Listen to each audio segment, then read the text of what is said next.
Grabe yung init ngayon. Oo nga eh, buti na lang there's aircon. Paano nyo pala nakita tong opening? Sa social media ko lang nakita. Kala ko nga nung una scam. Ay, hala. Ayun na siya. Parating na siya. Yan na. Next! Hi, Jean! Opo, masarap ako magluto. Ay nako, I'm summa cum laude kaya ng 2 degrees sa Araneo. So I can do tutoring, you know. Safe driver po ako. I know how to drive manual, automatic, even the motorbike. Hugas ng what? Pwede bang turuan ko na lang kayo paano maghugas after nyo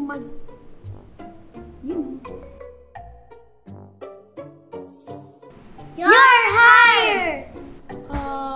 By the way, magkano po yung salary? And are there benefits like for my Grab, if I go to you? Allowance din for my food. Or pabigas? What's a salary?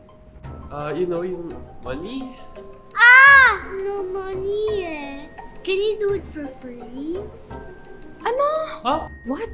Ha? Ba't pa kayo nag-post eh? Wala naman pala kayong pasweldo. Our mom will be gone for 3 days kasi eh. Nagbakasyon siya with her friends.